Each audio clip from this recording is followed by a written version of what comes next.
Well, hello once again. You could maybe hear there that this 4P of mine is getting a little bit loud. It's not bad. It's just a wee bit grindy sounding and certainly a little bit louder than it used to be. So it probably just needs a good service. It's an XO3 motor that's in here. It's not the original XO3 motor. If you look back through my videos for when I got this, it was really loud. This thing was, making a terrible racket when I got it. And I couldn't quieten it down, so I took the motor out of my IVIT class locomotive and it ran absolutely fine. And I ended up putting a Type 7 motor into my IVIT class locomotive.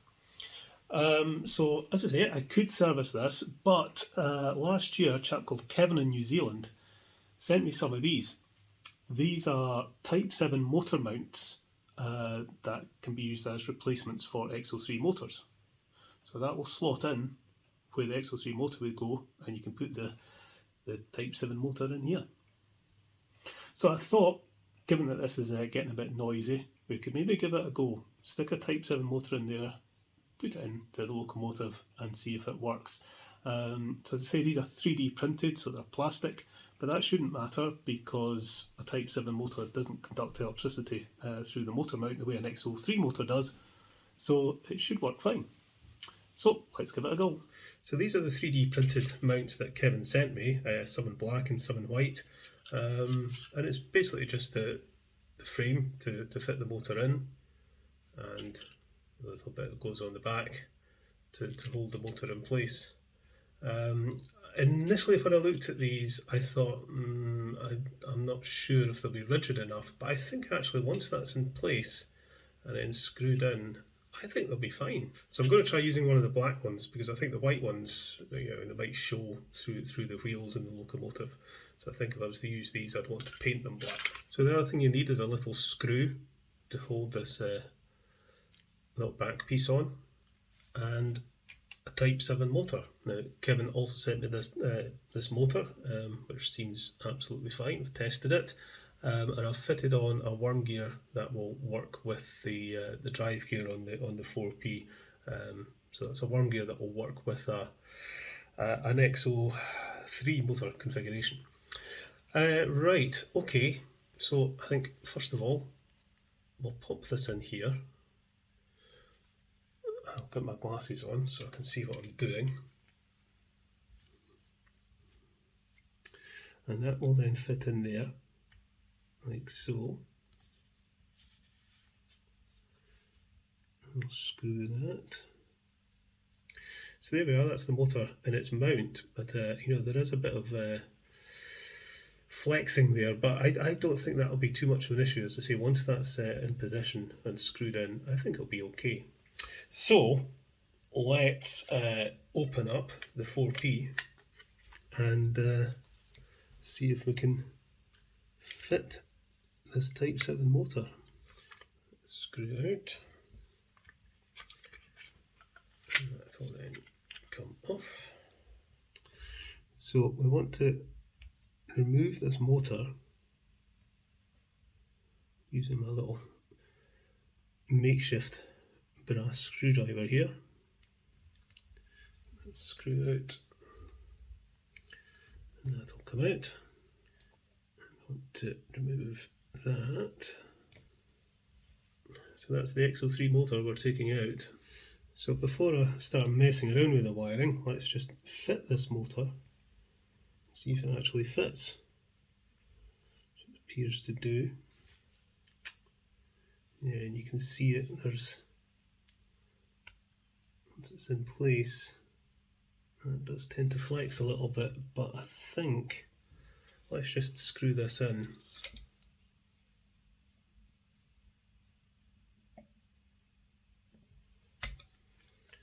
Okay. What happens if I put a battery on this?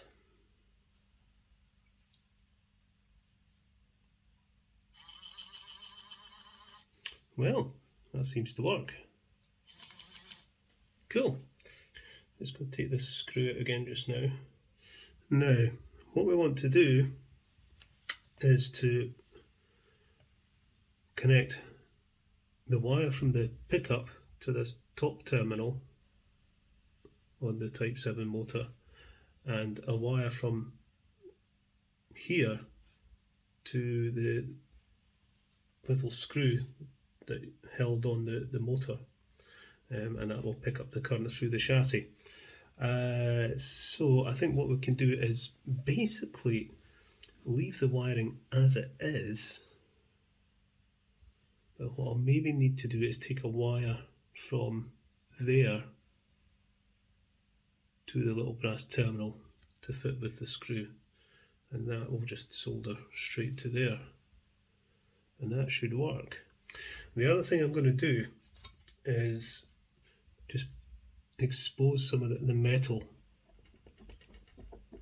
around that screw hole, because I want this little brass terminal to make good contact with the chassis. Right, okay, so soldering iron on, because I want to solder a wire onto the negative wire.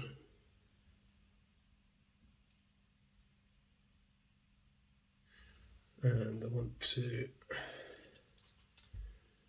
just desolder that. So I want to solder this wire to that top terminal.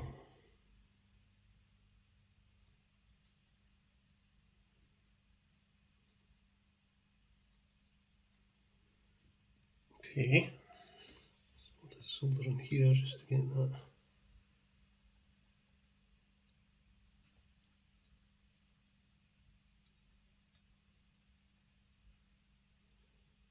onto there. We want to get this, oh, that's come off. Okay, let's try again. The joys of soldering. Connected that wire but lost the capacitor. Come on, let's get this sorted. What we need to do is get the old solder off this. Like that. Right.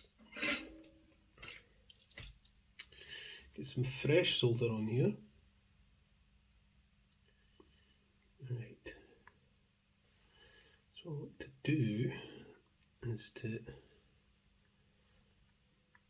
get that under there.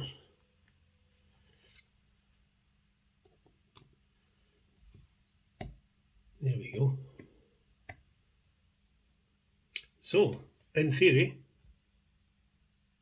this should go from the wheels. And it is. Okay, now normally I would have added a little bit of heat shrink insulating tubing, but I don't have any. I'm going to have to order some more, so I'll just leave it just now. Okay, just pop this on the test track,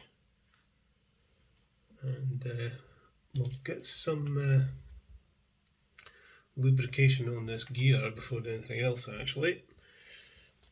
Get some white grease and also some gear oil. Okay, so turn on the power and it goes.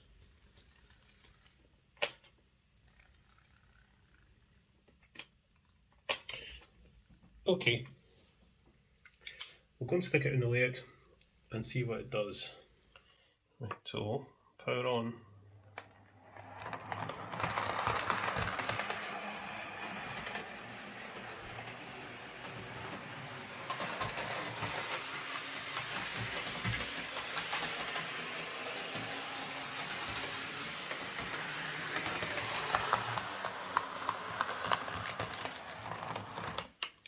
Yeah, it's pulsing a little bit.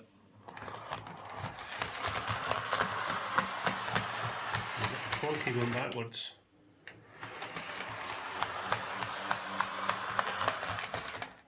I think I might have a fiddle with the position of that worm gear. Right, okay, let's see if we can move this worm gear a little bit. I'm going to try moving it back towards the motor just a tiny wee bit. So I'm just using a flat blade screwdriver just to, I know you can't see what I'm doing here. I'm just going to prise it back just a fraction. How does that run now?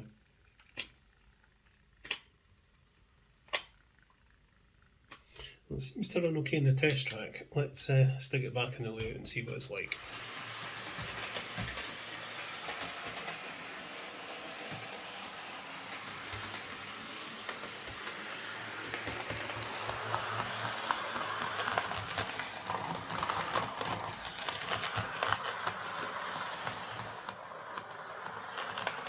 Yeah, that seems better. Right, okay, we'll get the body on. So yes, the position of the worm gear is absolutely critical. You've got to get it just at the sweet spot to get the best running.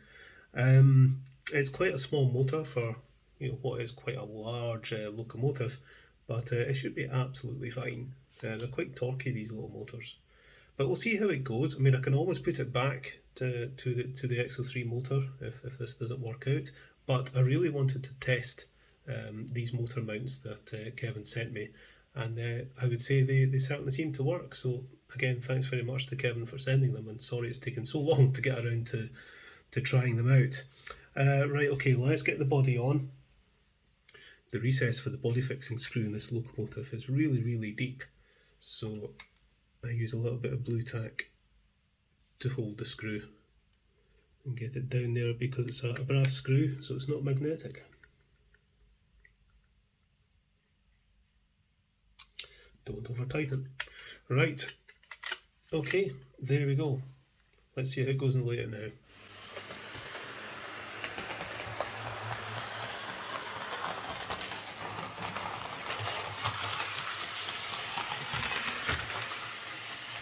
So that's certainly running quieter and compare how it was.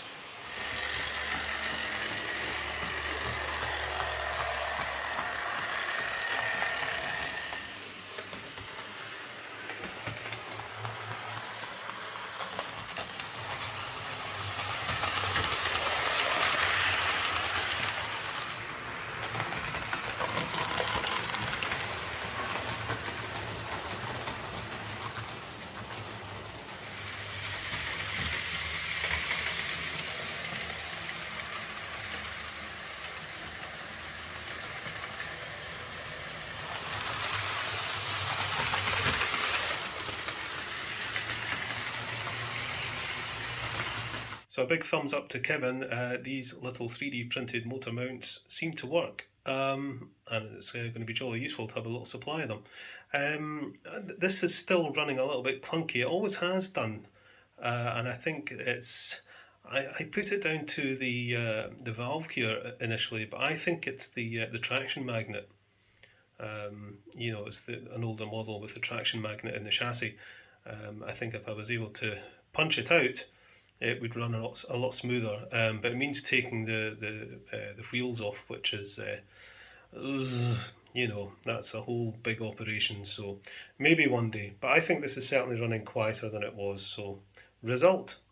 Okay folks, catch you later.